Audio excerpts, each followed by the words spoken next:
Are you thinking about buying or selling a home or are a real estate professional and want to keep up with the latest Twin Cities market news, stats, and trends? Then come hang out with us for a little while. Hi, I'm Kirk Duckwall, and joining me, Jonny Kiernan. It's been a few months. Thanks for coming in. Thanks for having me. Good to be here. Yes. And Chad Priebe, as always. Good to Pleasure. see you guys. Good to see you too. Yeah. For those watching, check us out online as well at TwinCitiesRealEstateShow.com. I should say listening too. You can always check us out, TwinCitiesRealEstateShow.com.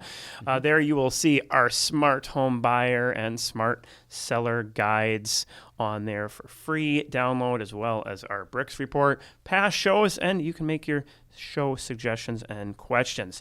Today, I want to kind of dive into saving on a real estate transaction. Okay. I've been working now for anybody who follows me on Facebook. You may have seen my post about just wrapping up my most recent book, Improving Outcomes with Data. And one of the very last sections I get into is the idea, the thought about saving in a real estate transaction. So we're going to deep dive into this a little bit more in the next section and look forward to doing it. So some tips regarding commissions and inspection negotiation and preparation, really dive into the realities of where you can save in a real estate transaction. So hopefully people will get some value out of that, especially with all the real estate news in the last few months for anybody in the industry. It was built around this concept, but we want to get into the nuts and bolts of that. So Sounds good. but yeah, I want to chat a bit about what we're seeing in our market today. I mean, we're in the latter part of August here. I mean, it's a slower time in real estate. Right. Yeah, and even with interest rates being improved upon, that we're still seeing a slower market. And actually, if you look at our market meter today, it's at the same spot it was last year at the end of October. Okay. Now, this spells opportunity for buyers out there in the marketplace. So even though I'm talking about slower, ears should be perking up if you're thinking about buying, because this is the opportunity, getting there 2 months earlier than where we were a year ago, because we started this trend over a month ago, right? Where it's actually really becoming more geared for buyers and opportunity. And then another week with the inventory of homes increasing week over week, just again, more options for home buyers out there. And Kirk, based on, and you may talk about this, sorry if I'm jumping the gun. So we're in a buyer's market, correct? That is correct. Okay. Yep. Yeah. Yep. So on the market meter scale, again, this goes from a 0 to 10 plus. The only time it has gone above 10 is in 2021 and 2022. Yeah. Right. That's so I originally designed the scale just to go to 10. Right. But it's basically 0 to 2 is kind of like a really strong buyer's market. Then 2 to 4 is buyer's market. 4 to 6 is stable market. 6 to 8 is seller's market. 8 to 10 is strong, and then I would say 10 plus is extreme. Right. So right now we are sitting at a 3.49. Okay. Now, I always have somebody, well, I just had this happen. There's multiple offers. Well, that's a one-off, right? Yep. I'm looking at averages across the boards, all price points. Okay. Right. All property types. That's good to know, because I was just going to say, what about those 250 to 300 price points, right? You probably are seeing some more exist? More activity. No, just kidding. Yeah, if they do exist. They did. Yeah, they did.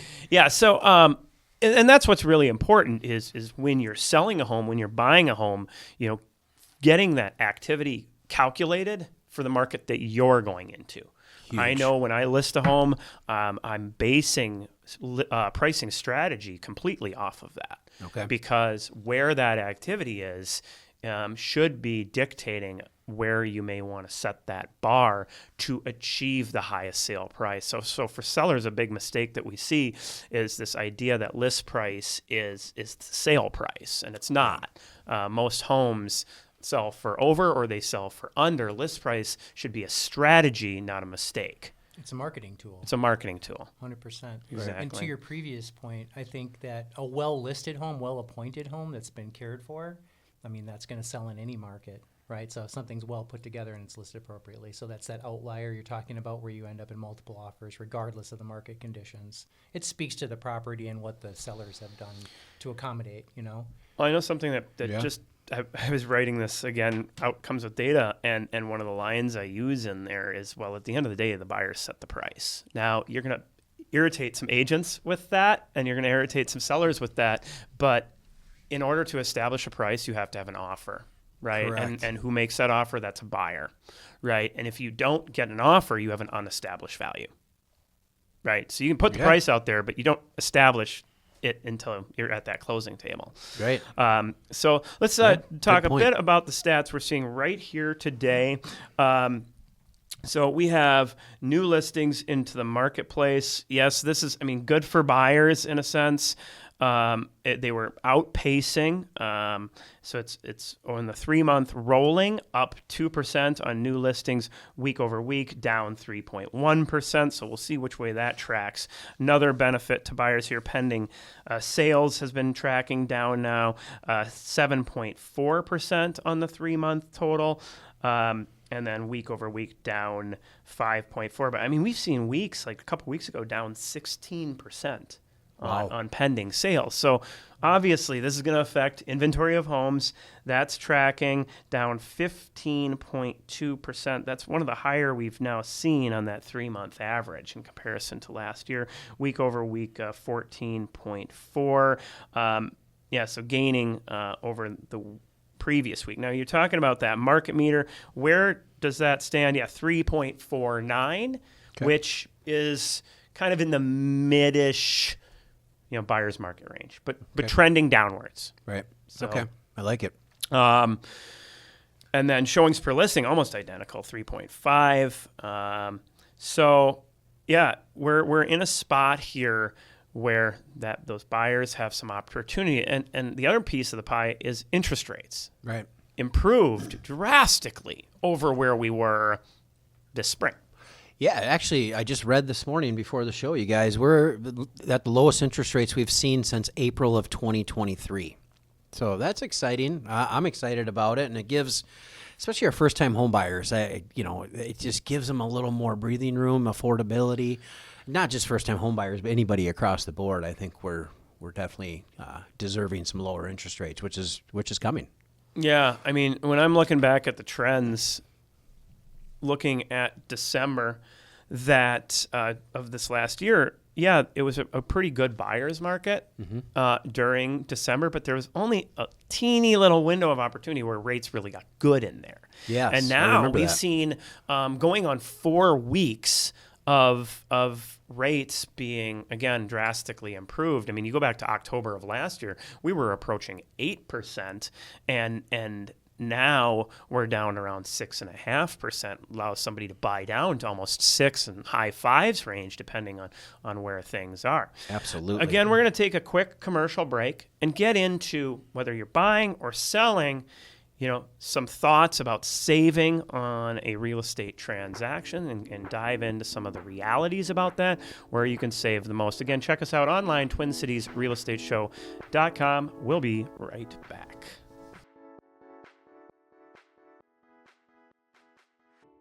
Kirk Duckwall here again with the Twin Cities Real Estate Show. Our local sponsors are BRIX Real Estate, Network Title, Eric Bloomstrand and Chad Priebe with Bell Bank Mortgage, and James Tufson with the Preserve Group.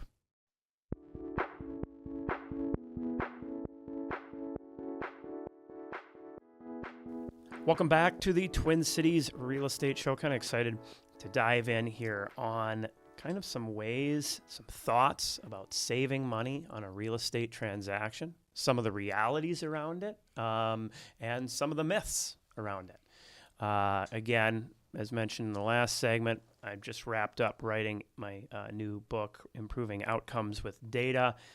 And there's just a lot of good stats that are out there that if you know the result, you'll probably want to make these changes as a seller or be aware as a buyer. Today, we're going to be focusing on saving, or maybe I should say the perception of saving. There you go. Yep. There's a lot of like thoughts out there, and quite often it comes from maybe a bad experience with a previous real estate agent or agency, or comes from just a lack of knowledge, right? And so you'll get this thought process of, the real estate agents, they all do the same thing, so why not save money? And we've seen the companies that are out there that will work off of this thought process, right? Whether it's a flat fee on a listing or a set percentage and whatnot. That there are companies that work off of this idea. Oh, I'm gonna save 1% or 2%, and somebody thinks that they're getting good value. Right. Hey, I got a good deal because I saved 1 or 2%, right? Well, it's a perceived savings, because when you look at the net outcome in a lot of cases, it ends up being a cost. And pretty significant costs. So one I want to touch on, and again, I am going to get into spots to actually save money first, but I want to touch on some of these perceptions. So in my book, I use this example of a company that has a lower than average rate, where about that 1 to 2% savings, and they were doing though. Buyer agent commissions similar to what we see more in line with the average. So they're kind of reducing on the list side, which is bringing the list agent payout somewhere between 1.3 and 1.5%, thus, quote unquote, perceived savings to the client of about 2%. But when we look at the result, we see a reduction of over 12% on the average sale price per square foot. Now, I use the same areas, the same timelines, the same types of home, right? And we see this differential versus kind of the more average range. And it completely makes sense when you start to think about this, because earlier in the book, I cover 8 other areas that are things that can help a seller. And some of these cost money, some of them don't cost money. But if an agent is taking a lower upside potential, they don't have the money to spend on the marketing tools that'll ultimately net the person more. Your client. Right, your client. Right. And I've seen this across the board. I mean, yes, I'm using specific data sets here for this book, but I've looked at these data sets over the years. So this perceived 1 or 2% ends up being a cost. Okay. And because, I'm saving this money. Well, at the end of the day, a person has a lifestyle, and this agent has a lifestyle. They want to pay for this, so they're reducing what they're putting out there for their costs and their time invested, so they can increase the number of sales. Okay. Right. Yep, that makes sense. Yep. Definitely. That's funny. We were just talking about it's like with some airlines, the airline sounds like it's a lot cheaper on the front end. Oh yeah. And then all of a sudden they start nickel and diming you with stuff throughout the process as you're trying to get your tickets or whatever. But it sounds to me like you're spending money on cheap lures when you could just get some live bait and catch more fish. That was yeah, I like that. So yeah, well, I mean, and a lot of times you'll see this, and I've seen it with different models. Just a lot of newer agents out there, less experienced. They don't have the teams, they don't have the negotiating skills, and that costs. Yes. Right? You don't have the experience, and so really make sure you're looking at outcome versus perceived saving, right? And getting an idea of what that quality of work that agent is doing to get you the most, not just a discount. Right? Perceived savings. And I mean, I've got thousands of transactions in data that I've looked at over time while putting this together. So, numbers don't lie. Right. So hopefully that's beneficial. I do want to touch briefly too, especially with the new outcomes here of the lawsuit that has come down the pipeline. This thought that we don't need to pay a buyer's agent as a seller anymore, and that's actually always been an option. In our last show, we talked about that, or a minimal payout, $1 I think or something it was reduced to at one time. That it has been an option, so it's not anything new, but there is an outcome. We do know an outcome from this, and similar to this other model that we looked at, that when a burden or a fee of a buyer's agent is put directly on them versus being financed into the loan through the vehicle of the sale price of the house, that we also see a reduction. And that reduction is 4% plus. Huge. Right? That's a lot of money. Yeah. And so, and when I say plus, I mean, it becomes even more drastic if it's a partial versus completely reducing it. And the reason this is you change affordability. It's not that the agent doesn't want to show the house, or hopefully that's not the case. It's that the cost has increased for the buyer, and they may not have the funds to do it or want to do it that way. And the raw reality is that a buyer is the one that is ultimately paying their agent anyway, whether it's wrapped into the sale price or out of pocket. And they're also paying the listing agent commission. Why? Because the buyer's the one that has the money. Right? Yeah. So why not net the 4% plus better result? I would. Right? Yeah. So, yeah. I love this stuff, and obviously we wouldn't be sitting here together if we all didn't. But reality is, I grew up, nothing against my mom and dad, but when I grew up, the time I grew up was, how do I get the cheapest service? How can I save money, right? I'm not paying that. That's way too expensive. I heard that so much over my youth. And that carried into my adult life, right? So I'm always looking for that deal. But when we're buying real estate, guys, we know this. We're not buying a car. We're not buying something that we, materialistic, where we can trade it in or just throw it away when we don't like it anymore. We're spending hundreds of thousands of dollars. So when you're looking for a discount on real estate, whether you're a seller or a buyer, you're going to get a discount, right? Either you're going to pay more for that house, right? Or you're going to get less for the property you're selling. Numbers don't lie. Kirk said it, and it's real. And I think, I read this. People spend more time shopping for a big screen TV than they do for a mortgage and a real estate agent that's going to give them. Save them thousands and thousands of dollars. Being well educated on loans. I mean, like right now, where we have this really competitive 20-year interest rate.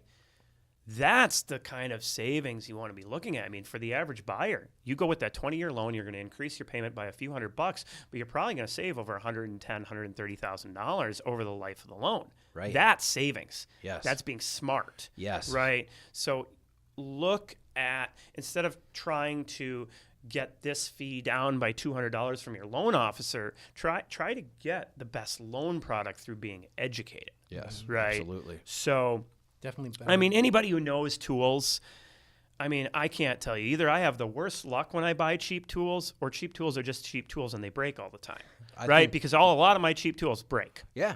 Right? Me too. So and my good tools don't. I still have a DeWalt drill from back when I was a teenager. And let's just say I'm a long ways from that now. And a chainsaw. I have a chainsaw, a steel chainsaw. I was given to me when I'm 16. Thing still purrs like a kitten. Yeah. Right? Yeah. So I'm sure it weighs 5 more pounds than it needs to, and everything's... Drinks bar oil.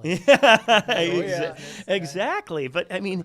It's the same thing, right? It is. That you got to take the time, get educated on this stuff. That's where you're going to save some money. Now, I want to dive in a little bit more to another misconception area of possibly saving money. And then I want to get into some realities. Where can you actually save where it's not going to cost you? It's not a perceived saving. It's a real savings. Okay. Inspection. How often have we seen a seller get upset or a buyer pass on a deal over a small inspection item, right? So a seller like, I'm not going to replace that furnace. Now, I'm not saying that's a small inspection item, Right. but in the grand scheme of the total purchase price, especially, I've seen this in scenarios where it's multiple offers, and then you have a seller like going, well, I got an offer for 25 grand over, but now I don't want to put this 5 grand back in to get this furnace fixed. Well, the next best offer is only 10 grand over. You just cost yourself, Right. right? Yeah. And you'll get sometimes this line, well, it's the principle of it, right? The principle of losing 10 grand? Yeah. I mean, right? Are you going to sleep better after that? I'm not sure that you will. And I think a lot of this really boils down to the conversations on the front end. And like this is, giving them scenarios on the front of things that can happen in inspection contingency of a transaction. Right. If they're not up to speed on that, then they're very surprising. Yeah. Right. I just worked through one where I was on the buy side, and I think the price point was just over 3. So the unicorns, and the seller ended up having to make a $28,000 sewer line repair that they were not ready for, and that had to have been exorbitantly painful. I mean, we did get through it. It did end up closing, but I can imagine the shock and awe of that for the seller. Just like to not be aware that that is something that can occur. So When did that one go under contract? Was that like early July-ish? yeah, it was a while ago. And we closed last week. So June, I think. imagine if that seller would have done what we're talking about. Matt, maybe someone will come along and waive the inspection. We'll just put it back on the waive market. the sewer. Waive the sewer inspection, Well, right? after it's already on the disclosure, it's like Right. My point to this is that they could have done that. It could have. And if they did, they're now putting the house back on the market in the fall market, Yeah. right? Slower time. And they're going to lose. They're probably going to, I shouldn't say lose. They're going to probably have to drop the sale price by that amount anyways. At this juncture, If damage if not control. more, right? Yeah. So, Yeah. So I feel for people like if if you're not informed on the front end, if you don't know what the possible scenarios are, you're in for some big surprises. So it's all about conversations and keeping your sellers informed. Yeah, so let's kind of rotate this into, okay, how could a seller in that scenario potentially save, right? That whether it's a roof, maybe it's an old roof, or okay, if you have something that's high likelihood, or you kind of prep, you understand this might be coming up. The one I go to a lot is the furnace, for example, because that's probably one of the most common. Get your furnace checked out, tuned up, and cleaned prior to going to market. Please, right? yes. One, if you have a cracked exchanger or something, and you know it's done at whatever, at least you get to pick your HVAC contractor, and it's probably going to be significantly less than the buyer picking their preferred HVAC contractor. yeah. And in most cases, there isn't actually anything significantly wrong with your furnace. It needs a cleaning and tune-up, right? Even if it's older. And so now you can have a fresh, cleaned, because if an inspector comes in there and they see a dirty, rusty, old furnace, they're going to say old, recommended replacement. Right? And now you have a buyer that's freaking. Where if this thing is clean, even if it's older and it's got a fresh sticker showing it's been maintained, that they're gonna, and I know I've talked about this on the show in the past, that they're going to be much more likely to go, well, it looks like they're taking care of it, right? You know, and it doesn't look like it's a problem. How many times have you walked through a house, right, and they have an unfinished basement, and you walk up on their mechanicals and they're covered with silt and dust? Oh yeah, I'm like, all the time. It's a kind of a no-brainer to just wipe down your mechanicals before you Yeah. get started at a minimum. Right. And to have them serviced, I think is probably preferential. So $150, $200, you just saved yourself $5,000, right? Net outcome $4,800. Yeah. Right. That this is where having the proper, and again, a good agent, they're going to have some good connections of people that can help with these things. And whether this is a roofing thing or a furnace thing or a sewer line, right? Maybe get it checked out. You may find out you can just do a sleeve versus just a whole replacement, right? But but if you address it first, you can do that damage control as you're talking about. Setting the proper expectations for your seller or buyer, I think, is bare minimum, right? I really like the idea of the furnace because that's a big ticket item where, and I'll just say our example, right? My wife and I purchased a home. we were, the furnace was that age. The inspector called it out. It was kind of dirty, and we're like, oh my God, we're not buying this house without a new furnace. Kirk's like, well, slow down now. We don't know if it's a bad furnace or not. Let's just get a safety check on this. Make sure everything's right. So we got a safety check. Unfortunately for the seller, it did have a cracked heat exchanger, but the seller was willing to replace it with no issues. And we still paid him full price on the offer, right? So we had two parties. We both agreed. The seller got it done. We were both happy. They earned what they wanted to earn, and we purchased the house, and we were happy. Yeah, and so how can you flip that? How can a buyer benefit here? Well, making sure you're getting that inspection, that good inspection that's going to catch these things, so that furnace repair isn't on you when you take possession, right? Yes. So it's not even an unreasonable request. No. I mean, this falls under the auspice of buying a safe and habitable property. Right. You Right. don't want dangerous gases leaching back into your house. It's, as a seller, you should understand that. Right. Or you, at least that stage should have been set for you. So taking time for sellers to do some prep work, do some investigation, that's going to get you the best outcome, right? And again, that's why going back to the book, improving outcomes with data, right? What is it that you can do to really put yourself in the best position? For buyers, step back away from the pictures on the MLS and start figuring out more what it is you want. And are you flexible? Like a buyer who is willing to do carpet and paint can save so much money. Right. I mean, I have an example in here, $40,000, right? And that's not one property. Right. That's looking at a whole data set of a certain type of property where the typical outcome is, you probably need to do carpet and paint, right? Wow. So I'd gladly spend $5-6 grand. I was going to say, isn't carpet and paint kind of the most affordable fixes in a house? Yeah. Because it boils down to, like Kirk said, it boils down to perception. You walk in and you've got, nice new finished floors or nice carpeting and a nice coat of neutral paint. Right. What it does to the perception of that property is insane.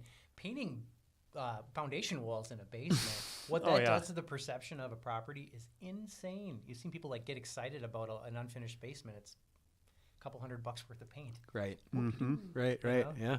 Yeah. I mean, you're taking one of the biggest financial investments, that whether it's a seller or whether it's a buyer, and, working within that, right? You can really put yourself in a good position financially, whether you're selling or buying, by just understanding the upsides and downsides of certain actions, certain repairs. And a good professional agent is going to know that. That's really all I got for today. Now, Kirk, I think if I were to be selling my home right now, I would be wanting a real estate agent that has the statistics, right, in my specific area. Not only the averages, but I want someone that's going to be able to tell me about my area I live in, right? Yep. So, and that's important because, I looked at Zillow the other day. Because we were thinking about doing a home equity line of credit. So I was just curious. I went to Zillow, looked at the value, and I'm like, holy cow, my value skyrocketed, right? Right. So just kind of based on that Zillow number that I looked at, I know that's not real. Right. Right? Mm-hmm. So I guess what I'm trying to say is hire that professional that's going to have the data, that's going to be able to show you. Well, I know the best sources, because, there's this one report that you're starting to see people try to do something similar to the market meter, but they're using old data sets. They're using the most common data set, but it's an old data set. The stuff doesn't come out until a month or 2 months after. Right. And so right now it's a seller's market for this house. I'm like, no, it's not a seller's market for that house. Absolutely not. Right. So they're probably pulling from the MLS or I don't know for sure exactly which data set, might be InfoSparks, might be coming from their own, closed data. Right. Well, that's the thing. If they're using closed data, that's the problem. Closed data is always old. Mm-hmm. Right? Yep. So okay. Good stuff. Mm-hmm. Yeah, imagine like a car moving 100 miles an hour, and you wait until it's here to clock it, right? And by the time you get that number, well, that car is way down there, right? Right. Yep. So you got to use the real-time data. Yeah, you can't be using that old stuff. That's the fact. And that's what you're good at. So appreciate that. Yeah, thank you. Well, Johnny, thanks for coming in. My Appreciate it, as always. Thanks for having me. Yeah. Good All right. seeing both you guys. See you too. See y'all in a few weeks. As always, check us out online at Twin Cities Real Estate Show. I almost said radioshow.com. TwinCitiesRealEstateShow.com, or give us a call directly. See ya. Kirk Duckwall here again with the Twin Cities Real Estate Show. Our local sponsors are BRIX Real Estate, Network Title, Eric Bloomstrand and Chad Priebe with Bell Bank Mortgage, and James Tufson with the Preserve Group. Don't forget to check us out online anytime at TwinCitiesRealEstateShow.com. There you can find all of our past shows, our weekly market updates, along with the latest and greatest searching and researching tools, and our free publications, to include the Smart Home Buyer Guide and the Smart Seller Guide, along with the BRIX Report. All of these free for you. If you have any real estate questions, please feel free to give us a call, 651-303-0019. Again, 651-303-0019. Happy to help answer any of your real estate questions or assist with your real estate needs.